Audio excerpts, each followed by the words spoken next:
Hello and welcome to the Shiny Bees podcast, a podcast for those who like their knitting, comedy and yarn in equally large measures.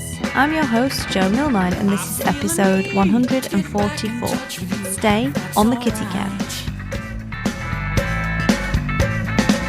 I feel a need to laugh again with you, if that's alright.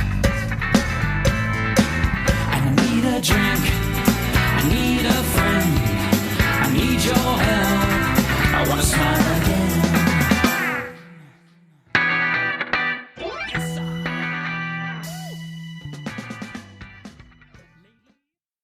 Hello, and welcome into episode 144 of the Shiny Bees podcast. I'm Jo, I'm your host, and today is Tuesday the 12th of May 2020, the Mad Dog 2020 as we call it, because it has been a mad dog so far. If you are a new listener with me today, welcome. I hope you'll enjoy what you find here with the nitty chat and the randomness and the comedy patterns and everything else that happens in the podcast. And if you're a returning listener, thank you as always for coming back and hanging out with me again. You know I love it, and hopefully you do too if you keep coming back. So yeah, today, episode 144, it's going to be quite a short episode today. To be honest, if I hadn't promised you last week I was going to go back to regular Tuesdays, I probably wouldn't have done one. I'm really tired, not really in the mood. You know, the Corona coaster catches up with all of us every now and again, and I just was not feeling the love for the podcast today in particular. But, you know, I'm taking it to be one of those things, a bit like going to the gym where, you know, those days where you don't feel like doing it actually turn out to be the best ones, right? Let's hope so. So I'm going to work on my upbeat, positive energies today. Try and mess about a bit and have a bit of fun with you. And like I said, keep this on the shorter side because it's already 7 minutes to 7 in the evening. And I've just had the opportunity to actually sit down and get going because I had some problems with the output audio on my computer, which was annoying. Just not what you need when you're like already resisting. And it's not because I don't love obviously coming and chatting with you guys. It's not that at all. It's more a case of like, I only want to be bringing my best, most sparkly, most fun self to the podcast. That's my kind of listener promise for you. And obviously if I can't find her, if she's gone for a bit of a Boris Bimble, yeah, I don't know what to do. I don't know what to do. So I'm here anyway, and we're going to have a bit of a chit chat. So speaking of chit chat, there's been quite a bit of chit chat in the podcast group on Facebook. Like I said, I'm still looking for a new home for that group. I found some boards that I can use on my website, but that then becomes a very similar sort of UX to Ravelry, and I'm not sure that works entirely. So I'm still working on that. But in the meantime, there's been some chit chat in the Facebook group about different podcasts people are listening to, different projects people are working on, random flashing of someone who's found tunnocks in Australia. Well done, Laura there, for sharing those with us. We're all drooling because tunnocks are not at work at the moment. The factory's closed down. So devastating. But yeah, there's been loads of chat in the group, and in particular some good feedback about one of the episodes. Can't think of a title. I think it was 142, maybe 141, 142, where I basically said like, chill out, don't worry about it. If you can't homeschool your kids or whatever, that's not at the top of your list of priorities right now. And keeping everyone alive and reasonably sane, food, shelter, etc., is on that kind of hierarchy of needs. That's where we're at the moment, which people have found kind of helpful. And we were just kind of like having a bit of a chat about it. And I found that as the time has gone on, I've had to be quite, not in the group, the Facebook group, caveats that, like just jump out a minute. I'm not talking about my podcast group on Facebook at all with this, but Facebook in general, social media in general, the news in general, everything in general is really negative at the moment. It's always doom and bloody gloom. Let's face it, the press never print anything that's fun and nice and makes you feel good. They are completely the harbingers of misery. Let's see how much we can twist anything to be miserable. And obviously because of everything that's going on, people are worried, and it is more of an effort to not be negative at the moment because we're just bombarded all the time, 24-hour news cycle with all this stuff, right? And people are worried. Like, you would be worried, of course. So I've had to, I think, in order to kind of like manage my mental state and my negativity, I'm not super negative or anything, but to manage that, I've had to be very judicious in use of mute function and not going on social media, only looking at the news once a day, quickly, and then out. And anyone that even remotely makes me huff, roll my eyes, side eye, anything, they get muted for 30 days. Straight away on Facebook, boom, gone. You're done. You're done. Because I don't need you making me feel bad, right? I'm good enough at it myself. So if you're going to sit there and whinge, right, or just say ridiculous stuff or be a complete chimp, you're gone. You're gone for 30 days. You do it again, you're dead to me. Like, gone. Because, it's hard enough as it is. We don't need to be feeling and carrying the weight of other people's negativity as well, because we've got enough to manage. Like, we've got enough to manage with our own negativity, So that's my encouragement to you, is just to delete, block, mute, whatever you need to do to protect your energy of a daytime, you do it. Get rid of the social, turn the TV off, whatever you need to do. And find those, like I said, those little moments of joy, the little sneaky read of a chapter in the sunshine on your bed, the rooibos with a little bit of cheeky heather honey in it, all of those little things, get them in there. And to add to that, I did say about the school, if you're still in the school WhatsApp group, get out of it, get it muted, get it done, right? School WhatsApp groups are the work of the devil at the best of times, right? Because there's always that one mum who's asking for extra homework because little John T is a freaking brain surgeon when he's 6 or whatever. And it's all about them like being, I'm so amazing as a parent, that's why John T's doing quantum physics. It's bullshit, right? It's rubbish. All of it is a load of pomp. You don't need it in your life anyway. You definitely don't need it now. Get that bad boy muted. We don't need competitions about who's done what worksheets. Everyone is trying the best. And I believe that everybody is trying the best at whatever they're doing. They're not sat there thinking, I can't be arsed, I'm not going to try. They're not. Nobody thinks that. Nobody thinks like that. I'm sorry they don't. Everybody's trying the best. Everybody's running their own race. Everybody's running a race that's different to everyone else's. It's a different length. It's different terrain. There are different obstacles. There are different problems in the way. There are different factors. There's different weather. Everyone's running their own race, right? We don't need the school WhatsApp group telling us what we should and shouldn't be achieving. Okay? You're running your own race. You're doing your best. That's all you can do. I love you. You're freaking awesome. That's for whoever needed to hear that today. That's me to you. You're doing an awesome job. You're trying your hardest. Big peace out as well to the parents who have kids who've got additional needs at home who are really struggling as well right now. Big peace out to you. Big love to you. I'm doing the little dancing love heart, the little love heart dance thing that the Zumba guy used to do to me when I tried really hard in Zumba. I'm doing that to you now. Lots of love going your way. To that end, I've been doing a lot of yoga. I don't know if you can tell, I'm a bit more chilled these days. You don't see me every day, do you? But I suppose I don't act that angry. And I did just go on a bit of a rant, but I am quite chill. I've been doing yoga with Adrienne, the patron saint of lockdown the corner.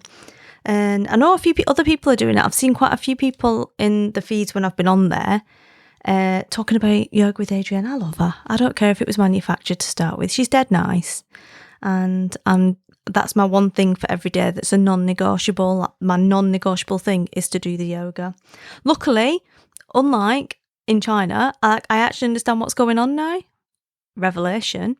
And there's no massive mirrors in my bedroom, so I can't see my big massive backside when I'm doing a forward fold or I'm in downward dog. Loving it. Loving life. Amazing. So definitely check her out if you've not already and you fancy a crack, because it's not difficult. I'm doing the home set. It's like a 30-day one that was at the beginning of the year, and luckily for her, #SEO, everyone's now doing home yoga. So yeah, loving her at the moment. So definitely check that out. And otherwise, if yoga's not your bag and you want to do something else, I encourage you today to be kind to yourself and mute everyone that bugs you. So in today's episode that I said was only going to be short, and I only wanted to be 10 minutes long, it's already 10 minutes. Yay! I'm feeling the energy now, and I'm talking to you. I'm feeling the energy coming in. So I'm going to do a little bit of chit chat about knitting. I'm going to share a couple of comedy patterns that I've found that just made me giggle and inspired today's episode a little bit about staying on the kitty couch, and just to give you a quick update on what I've been reading. Quite a few of you have come over to Goodreads and said hello and have been sending me some book recommendations. I've been definitely diving into the books recently, the fiction, which is awesome. I've stashed all of those basically in a little folder for when I can get to the library and start renting stuff out and getting more books. And I will share some of those with you because I had quite a good chat with quite a few people about a couple of these books. So grab yourself a rooibos with a little bit of cheeky heather honey and some milk, baby. That's how we do it. Get your knits in and we will crack on with the chat.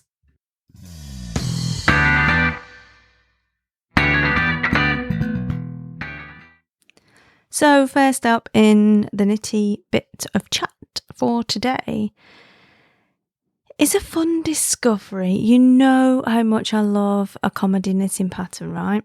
You know this, and there's a pattern pick coming next week inspired entirely by this subject. You know how much I love it. I love a comedy pattern. I love the tongue-in-cheek, the fun of really fringe, daft knitting patterns that don't take themselves too seriously, particularly the crochet patterns. Oh my word, can you hear that? It's a helicopter going past. I wonder if it's the police helicopter. Stand by, let me have a look.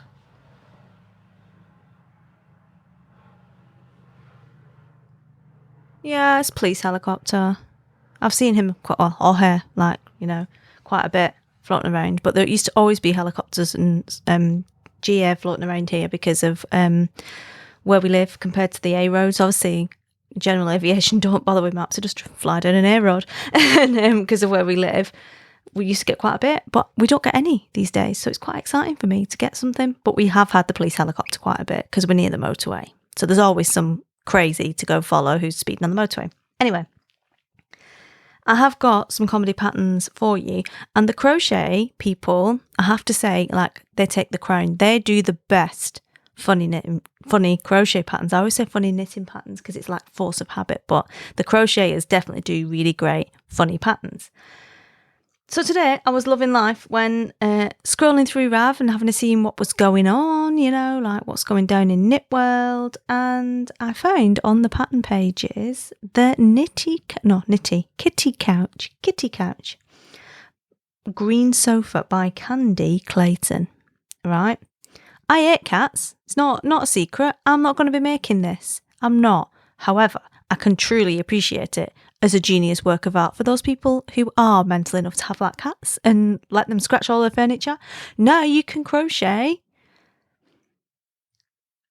their own little sofa for them to sit on, right? Proper, like a scale model sofa for the cat to sit on, so they're not digging their claws in your sofa. Not that they wouldn't still carry on doing it, because cats are like that. They're still going to have their own cat sofa that they sit on, and then go sharpen their claws on your stuff, because that's what cats do, and then puke all over your slippers or whatever, But you can make one of these, and it's really good. This one's even got a little miniature crochet blanket over the back of the sofa for the cat to sit on. Amazing. $1.99 of your hard-earned cash can get you the pattern for this. Oh, there's an entire pamphlet. You don't like the green one? You don't like the green sofa? There's a blue couch. Or there is a pink bed version, which is actually like a circular bed kind of couch thing, a little bit more, Austin Powers. You could even Austin Powers it up, make it into like a Jaguar version of the pink bed if you wanted. I mean, the possibilities are endless. I loved it. I thought it was really good fun.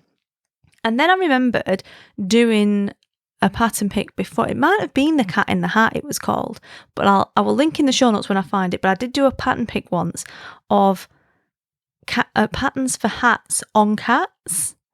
There was a pimp hat, and there was a Father Christmas hat or whatever. There were loads of these cat patterns that were actually modelled on cats. It was really funny because I'm like, how did you get that cat to sit still and put that thing on their head and them not actually pause and them not kill you? They're literally going to be planning your demise forever after that. And I thought that'd be a good thing to revisit. So I'm going to do a cat pattern pick next time. I'm going to, enjoy it this week. I'm going to savour the search looking for these cat patterns. But if you've got a cat, if you like a crochet and a bit of a fun project, check out The Kitty Couch by Candy Clayton.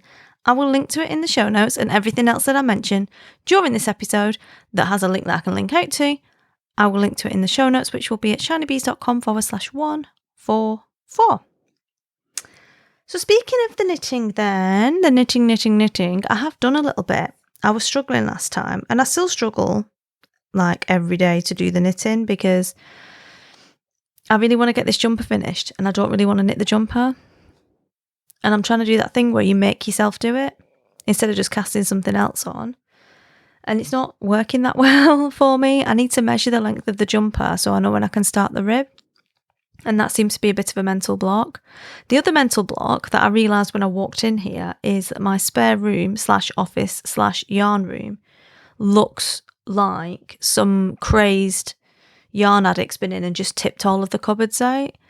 There's stuff everywhere. Like there's just, bits of yarn that I've sorted out to be destashed. There's a laminator because I need that now for homeschooling. Like laminate all of the things. Are you even proper if you don't laminate things? Like are you even real if you don't laminate things? If you're going to be teaching people, I don't think you are. Like I think you need like one of those stamps that says "well done" and a laminator if you're going to be proper. And you let me know. Do you have a laminator? Am I taking it too seriously?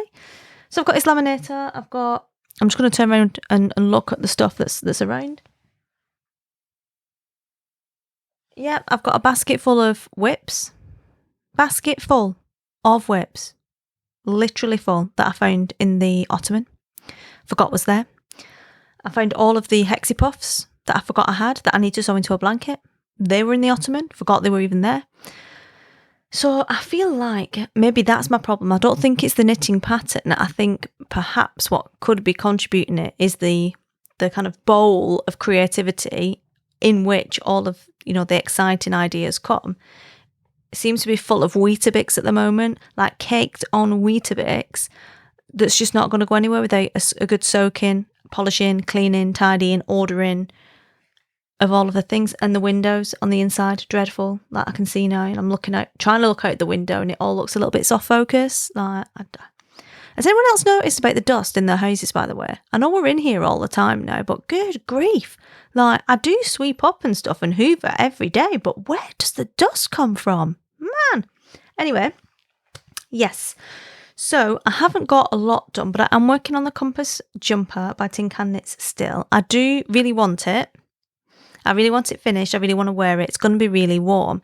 It's knitted out of Susan Crawford Vintage Excelana, and I've worn garments knitted in this before, and it's really warm. Really, it's a bit more of a more rustic feeling wool. It's not your super soft buttery merino. More on that later, but it's dead warm. And it's going to be awesome. And it's blue. And I've decided that my entire wardrobe will either be blue or red. No, that's it. Or colours that go with those. Everything else is getting chucked out. I don't have the time for that in my life anymore. I feel like I'm having a mid-quarter life crisis. Could it be a quarter life crisis at 37? I'm definitely not halfway through my life yet. I intend to knock on till at least 100. So whatever it is, corona crisis, I'm in there. And I really want this jumper. But it was done in the pattern. It was done for a jumper without any shaping. So the yoke's knitted and then it's straight down from the armpits, which I'm not sure I love the idea of now that I'm kind of getting to it. So I'm going to finish it and see. But what I would have quite liked, because they're really good at the shaping on all the other garments I've knitted of Tin Can Knits, has been really nice. And normally they will give you an option for the shaping and not shaping. And there was no option for not shaping on this one. And I kind of would have liked that option just to be in there, even if it was just as a recipe in part of the book, because so much of the book has like recipe style things in there for the colour work, yokes, and putting them together and designing them. I think it would have been a real bonus to have that in there. I'm just a bit like, I could work it out. I could go and get it off the Lush and work it out. I could. I'm not going to though, am I? I'm not going to. I just want them to tell me. And they'll have it somewhere because they write patterns all the time. So, but as always, it's a great pattern. It looks good. I'm not sure what's going on with the numbers with it either, because there are some of the measurements don't seem quite right compared to how many rows I'm on now, and that's also been throwing me a bit. I don't want to commit too much and then it be wrong. But I've measured it against my Lush and measured it against me, and it was definitely going to be too short otherwise. So we'll see. Maybe I printed it too early and there's been an update since then. Who knows? But yeah, I'm working on that. And I have finished my Lush cardigan. Now, I did finish knitting this quite a while ago. I don't know if I've talked about it. It's been on my Instagram. I was knitting it in Countessa Blair's Grande Merino, which is 100% South American superwash merino. And I can't remember the name of the colourway, actually. I meant to look it up. But it's electric blue, basically. And I've been working on this for quite a while, but I was struggling to find some buttons to go with it, because Lush has got 10 buttons on it and they're at the front and there's quite a lot of them. So you have to get the buttons right, otherwise the whole garment doesn't look quite right. And I was struggling to find any the right size, because you need like at least a 1 centimetre, 12mm button, 10 of them in the right colour. And this colour's like, neon blue basically. So it's quite difficult to match them up and find buttons that big that aren't your kind of classic granny plastic buttons. Luckily for me, Jess at Ginger Twist Studio put some pictures up on her Twitter. It was on Twitter, actually. And I spotted them and I said, have you got anything with blue in? Now, she did choose 2 for me and said, they're up on the website if you want to go get some. And I ended up going to the website and finding some different ones that I liked slightly more and got those. And they were delivered this week. So I now need to sew them on. But I also think I'm going to need to use reinforcing like tape, not ribbon. It's got another name. And it's not bias binding. It's got a name that I can't remember, but it's that stuff that you get to put on the back of your button bands. Because I've knitted with the Grande Merino, and all the other Lushes that I've done, the gauge of the yarn it's all been DK, but it's been heavier. So I did it with Blacker Swan Falkland Islands Merino initially, and I did it with the Berry Colourful Yarnings Merino and Silk Blend. It was 75/20/5, because it had sparkles in it as well, which was Merino, Silk and Selena. Amazing. Love that thing. Wear it to death. Stuck in China. And this one is the Grande Merino. Now, I probably wouldn't knit with this yarn again because it's a merino. It's too soft and it's bobbling already, and I haven't even got the buttons on it yet. I mean, I have worn it quite a bit, but it's a merino and it is bobbling.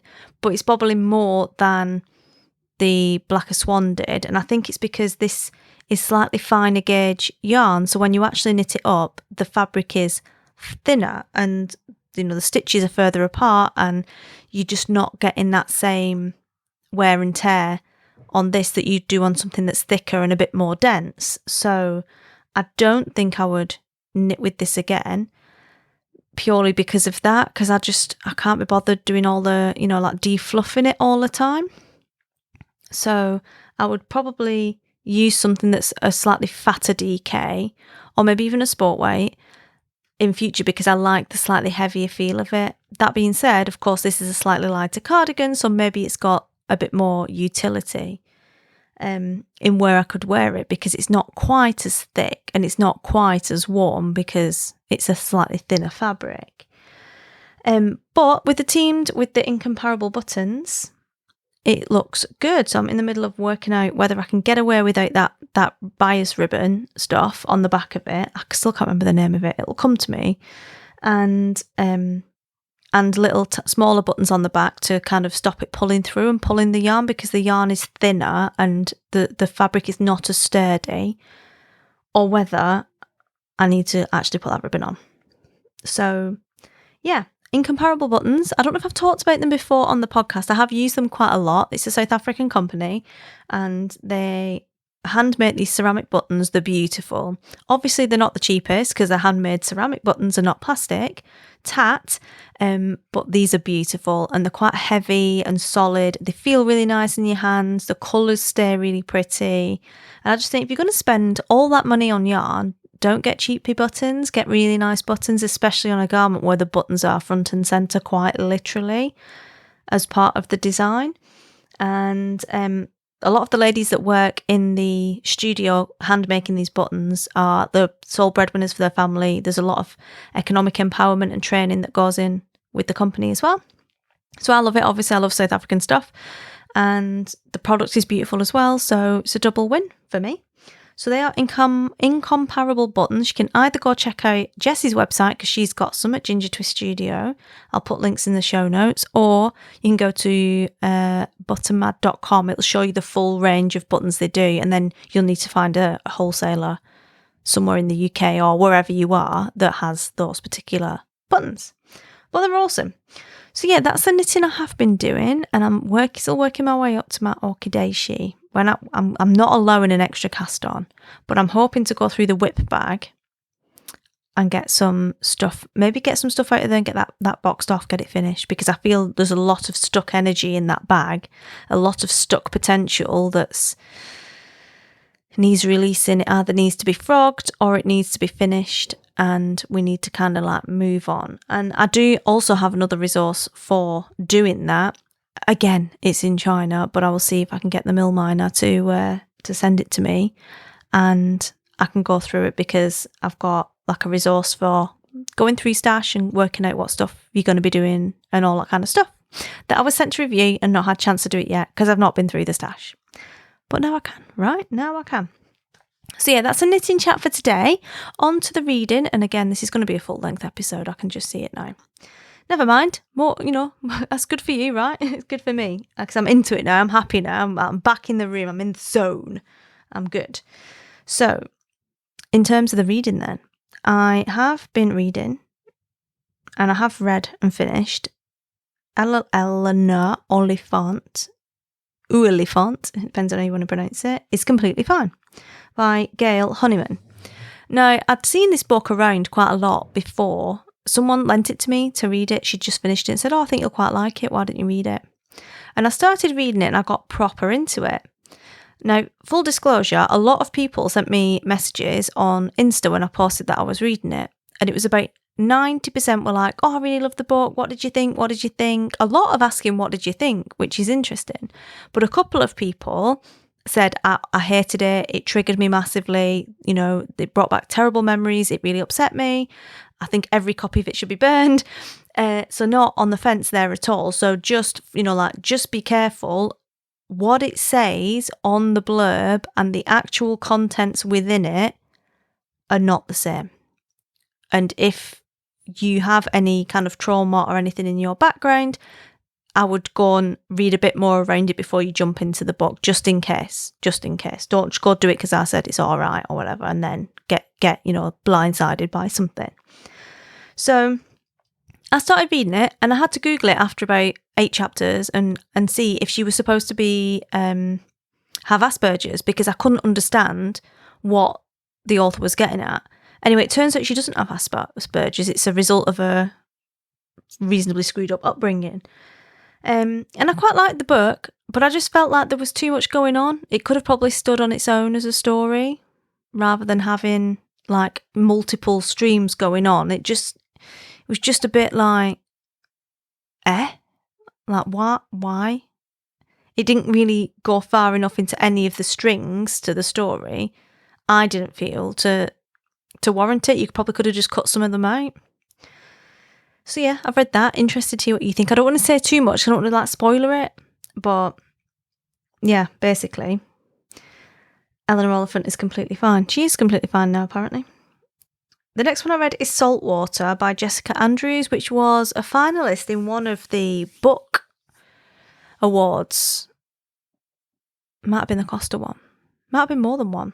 And it's supposed to be like this really seminal work about a working class girl called Lucy from Sunderland. And it's supposed to be like this social commentary about growing up in the north and living on a, concrete housing estate and all of the things about that. And it was supposed to be really edgy and cool. It wasn't. It was rubbish, repetitive and cliched, like all Irish people are drunk. I find that a little bit problematic. All Northerners are this, all the men are a nightmare.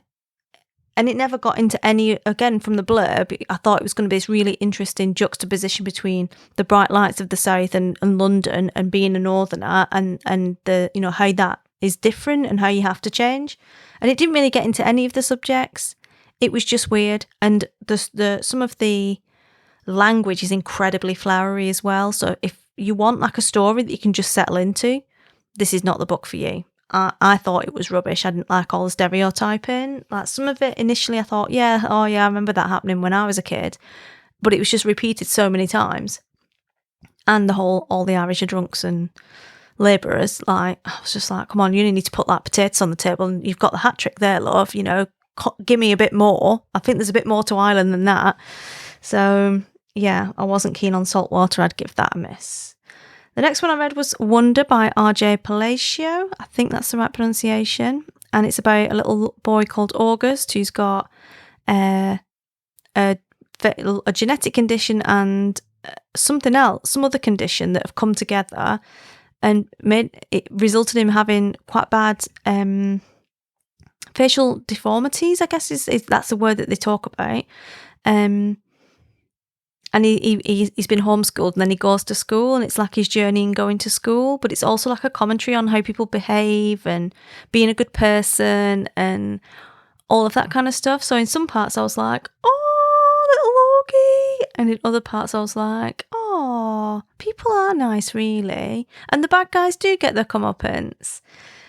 So yeah, dead heartwarming, quite nice. Been made into a film, so if you don't fancy reading it, maybe check out the film. And there's a whole kind of series of extra books after that I may or may not get into. It was Izzy's book actually. Her teacher had given it to her to read, and she said, "Oh, Mummy, you need to read it." So I thought, well, go on, then I'll read it. It was good. The final one was A Discovery of Witches by Deborah Harkness, and I'm not sure if I mentioned this in the last episode or not, to be honest, but yeah, it's a witch book. Witch meets vampire, falls in love, it's all forbidden. He's got some anger management issues, like for shizzle. To the point where I'm like, if this was that real, you'd be running a mile from this guy. Like, he's just because he's a vampire doesn't mean it's okay to behave like this. Like, but she's obviously going along with it. You know, the man needs to save the woman, even though she's got her own power and blah, blah, blah. I liked it for what it was, but there was some like massive undertones of WTF in there where it's just like, dude, this guy needs help. Like, I know he's like 1500 years old or whatever, and he's just probably carrying a bit of baggage, but dude, like, step away, alarm bells. Quite apart from the whole undead thing. So yeah, if you like your kind of witchy stories, it might be worth a check out. I quite liked it. I quite like the world building. It's set in Oxford. But I wasn't keen on the whole she needs to be saved by the vampire thing. Just, yeah. So yeah, that's what I've been reading. If you want to follow me on Goodreads or befriend me on Goodreads so I can look what you're reading and steal all your ideas, then I am goodreads.com/Jo Milmine. So yeah, that's all I've got time for this week.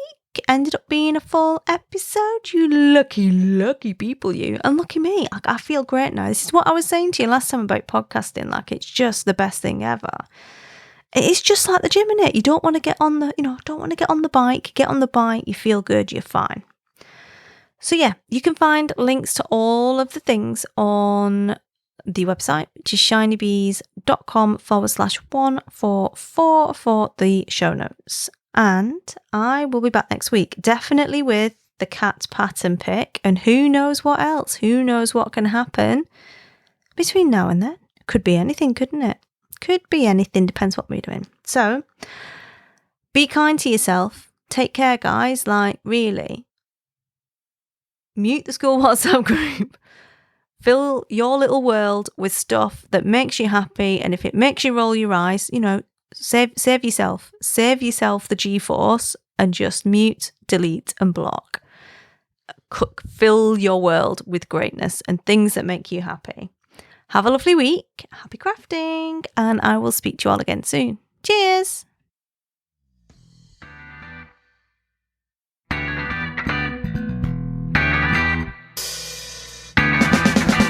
You've been listening to the Shiny Bees podcast. Show notes for this episode are at shinybees.com/144. And if you've enjoyed this episode, please do share the podcast with your friends.